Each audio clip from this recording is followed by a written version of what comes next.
धीरेन्द्र राघव चंदेल के साथ, तो दिल थाम के बैठ जाइए। तो चलिए बढ़ते हैं आज की कहानी की ओर। विशाल नामक 40 वर्षीय व्यक्ति 7 माह के बाद अपने भरे पूरे परिवार में लौट रहा था। विशाल शहर से बाहर नौकरी करता था। 7 महीने का अपना पूरा पैसा इकट्ठा करके वो अपने घर लौट रहा था। उसके परिवार में उसकी पत्नी थी और 2 बच्चे। विशाल रेलगाड़ी से अपने घर का सफर तय कर रहा था। रात काफी हो चुकी थी। ट्रेन में सवार सभी लोग अपनी अपनी बर्थ पर सो रहे थे, मगर विशाल की आंखों में नाम मात्र की नींद नहीं थी। इसका सबसे बड़ा कारण उसे घर जाने की खुशी थी। घर जाने की खुशी में विशाल को नींद नहीं आ रही थी। विशाल के पास एक व्यक्ति ऐसा और भी था जो सोया नहीं था। उसकी बर्थ के सामने वाली बर्थ पर ही वो व्यक्ति बैठा था। अपने सामने चुपचाप बैठे व्यक्ति को विशाल ने देखा तो जाना कि वो ड्रैकुला की कहानी पढ़ रहा है। विशाल को लगा कि उसके सामने जो व्यक्ति बैठा था वह किताब पढ़ने के माध्यम से अपना वक्त बिता रहा है। शायद उसे भी नींद नहीं आ रही। विशाल को लगा कि वह क्यों न अपने सामने बैठे व्यक्ति से बातचीत करने में अपना समय गुजारे। इसी इरादे के साथ विशाल ने उसे पुकारा, भाई साहब किताब पढ़ रहे हैं। किताब पढ़ रहे व्यक्ति ने उसकी आवाज को अनसुना करते हुए कोई ध्यान नहीं दिया। भाई साहब, भाई साहब। दूसरी आवाज पर उसने किताब नीचे करके विशाल को सपाट दृष्टि से देखा। उसके चेहरे पर भी सपाट भाव ही थे। इस बार विशाल तनिक संकोच के साथ बोला, मैंने आपको डिस्टर्ब तो नहीं किया? नहीं, सामने बैठा व्यक्ति सपाट स्वर में बोला। विशाल मुस्कुराकर उससे बातों का सिलसिला जारी रखते हुए बोला, आपका नाम क्या है? सूर्य प्रताप। वह बोला।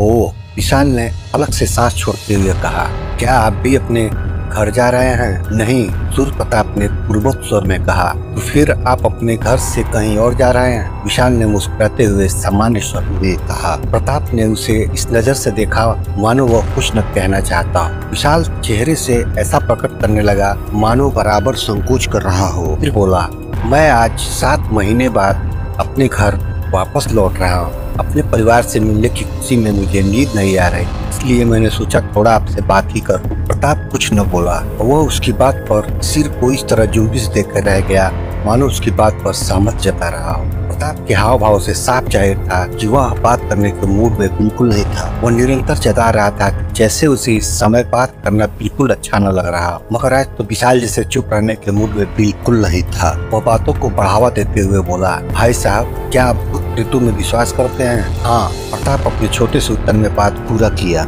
मगर कैसे? विशाल बोला, क्या आपने कभी किसी भूत या प्रेत को अपनी आंखों से देखा है? उसके प्रश्न पर प्रताप ने चंद लम्हों तक उसे ध्यान पूर्वक इस तरह देखा मानो उससे कुछ कहना चाहता हो, मगर ऐसा बिल्कुल नहीं हुआ।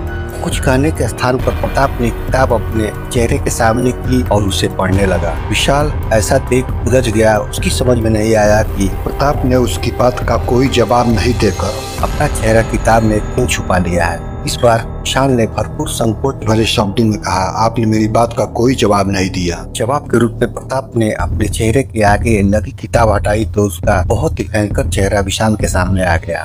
प्रताप का चेहरा इतना डरावना हो चला था, यदि कोई मानव उसे चेहरे को देख कर ये प्राण भी गंवा बैठता तो हैरानी की बात नहीं थी। उसका डरावना चेहरा देखते ही विशाल की आंखों में मानो दुनिया भर का खौफ सिमट आया हो। उसके चेहरे पर हवाइयां उड़ने लगी। विशाल की दोनों हथेलियां बर्फ सी इस तरह सट गई थी मानो उनके सहारे से वह उठकर खड़ा होना चाहता हो।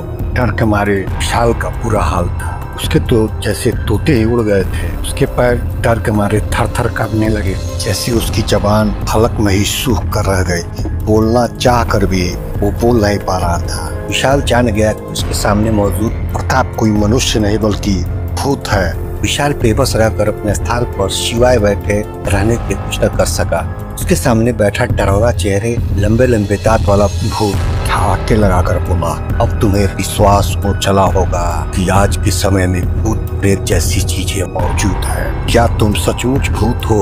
विशाल ने भयभीत स्वर में पूछा। अब भी तुझे यकीन नहीं आया मूर्ख? कोई बात नहीं, मैं जब तेरा खून पीऊंगा तब तुझे यकीन आ जाएगा। नहीं नहीं, मुझे मत मारो। ये 2 बच्चे और मेरी पत्नी घर मेरे आने का इंतजार कर रहे हैं। अगर मैं मर गया तो उनका सहारा छिन जाएगा।